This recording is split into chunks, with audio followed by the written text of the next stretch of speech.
Right, well, today we've got another video interview, and we welcome with us Carol Hochu, who is president of the Tire and Rubber Association of Canada. Carol, welcome to the broadcast.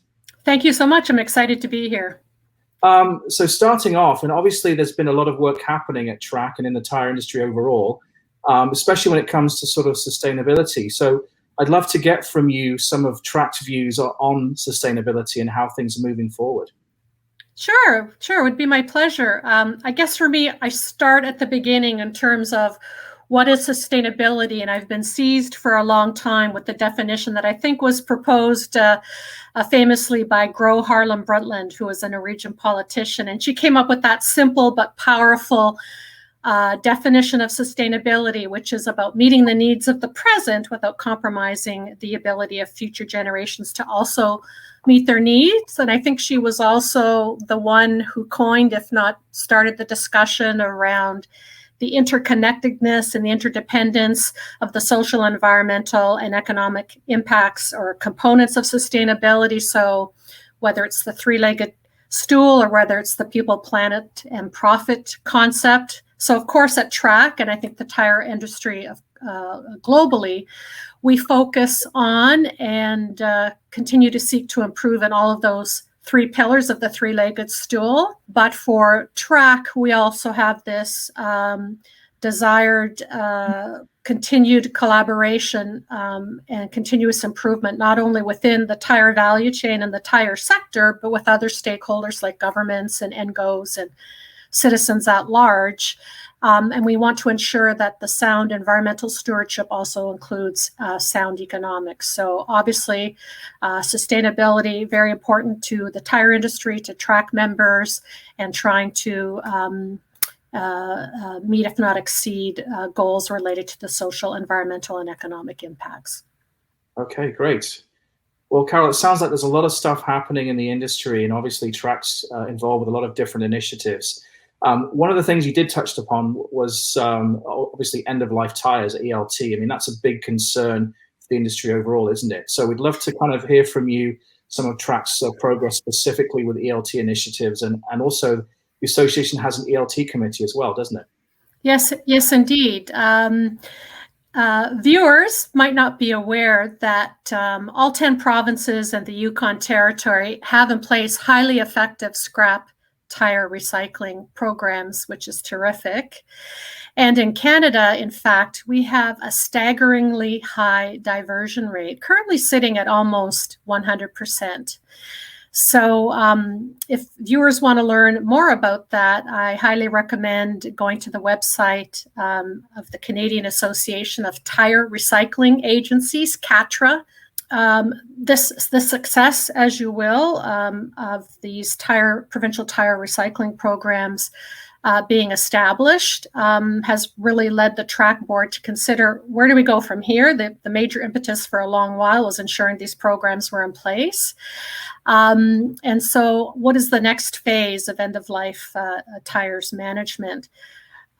So fortunately, the board reached out to, and he agreed to assist Dr. Barry Takalu of CRM, which is Crum Rubber Manufacturing. It's one of our TRAC member companies. And the board asked Barry if he would like to chair this committee, and he said yes. He's an expert in the field with tremendous knowledge and insight. So since the inaugural meeting of the committee in Q4 of last year, TRAC members and staff have been collaborating with Barry and with others on what are our goals and objectives. Stay tuned. We'll share with you and the viewers and the readers. I would say that in the past, TRAC has held a signature event called our Rubber Recycling Symposium. It was supposed to take place in June of last year. Unfortunately, it was canceled due to the pandemic, as many events were canceled. So we're hopefully going to have this back on our agenda for 2022. From the accounts of the staff team, this event is really truly a signature event. It attracts a global audience, and it serves as a hub for industry leaders right across the value chain to not only network and dialogue, but to collaborate and cooperate on matters related to end-of-life tires. So I'm very excited about that. So obviously, Carol, that's really exciting stuff to hear about the ELT, and we'd love to sort of follow it as more things kind of develop. Obviously, another thing sort of happening in the industry is sort of the evolution of the Ontario Tire Stewardship distribution and sort of what's happening with surplus tires. Please tell us what were some of the developments happening on that front. Lots of development on that front. And again, for background and context, for those who might not be overly familiar with Ontario Tire Stewardship, or OTS for short, that was the industry funding organization that was responsible for operating the used tire program for many years that kept passenger and light truck and medium truck and OTR tires out of landfills and into reuse and recycling programs. That program ended December 31st of 2018, and then immediately following January 1 of 2019, used tires moved to a new framework in Ontario called Individual Producer Responsibility. 2020 saw some activity, so there was a need now to wind up OTS. So the Ontario courts appointed Grant Thornton as the liquidator for OTS, meaning that they will act as the agent and they will be responsible for implementing all the provisions related to the approved wind-up plan. And that was followed by the Ontario Minister of Environment, Conservation and Parks in April of last year, issuing a direction letter to OTS regarding the surplus funds, specifically that the funds would be returned to stewards, so the brand owners, the first importers of tires into Ontario. And then more recently this year, there was a real burst of activity at the beginning of the year. Grant Thornton had to submit an addendum to that wind-up plan in January. They consulted on it with a broad number of stakeholders, and ultimately that revised plan was approved in March. So at the end of May, beginning of June, the eligible stewards were receiving their share of the OTS surplus funds. So it's been a bit of a process. Monies will be going back to stewards who are eligible to receive some funds. And it still will be a bit of a process yet. Some of the funds are tied up with Canada Revenue Agency, who's trying to assess the HST implications of the fees that were collected. And I think we know sometimes government agencies can be slow like molasses. But the good news is the first tranche of funds has gone back to the tire stewards. And so the unwinding of OTS continues. So obviously, Carol, this sort of feeds into a wider, more broader picture in terms of the global sustainability and environmental movement. So how do you see it on a global basis kind of evolving? There's so much going on globally in sustainability for the tire industry.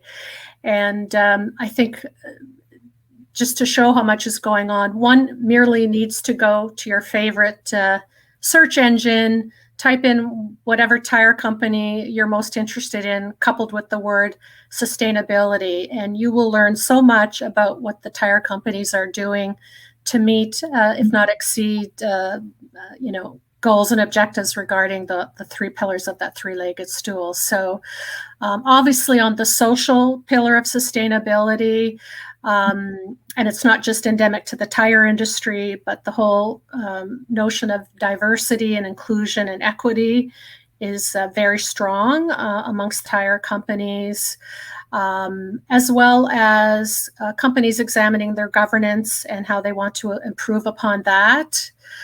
From the environmental pillar, again, not just endemic to the tire industry, but companies evaluating their impacts on climate change, and they're developing climate strategies.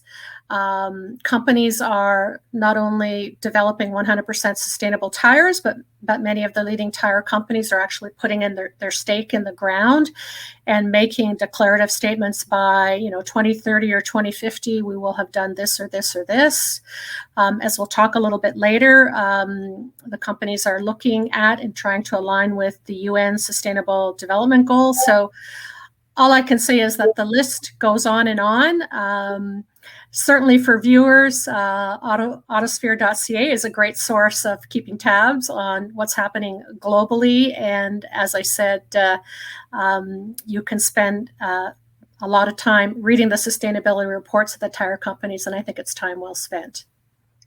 Okay, great. Well, kind of moving on from there, I mean, tell us a little bit about the Global Dialogue Initiative and what that kind of represents. Yeah, happy to. The Global Dialogue Initiative, or as it's also often called internally, the Global Dialogue Framework. This is a quarterly forum for global industry associations senior staff to come together and discuss the common issues of the day, as well as, of course, share knowledge and understanding. And based on my past trade association leadership roles, not only is it a common occurrence to gather with some frequency with global colleagues, but it represents a fantastic opportunity to connect with like-minded colleagues from around the world to understand what's happening locally and globally on important tire issues like tire safety and performance and sustainability. And since my joining track, these meetings have happened obviously electronically, as we are meeting today by Zoom or MS Teams or whatever technology you prefer. And hopefully at some future point, I believe the group usually tries to meet once a year in person, so it would be delightful to meet some of these folks in person and talk about these issues.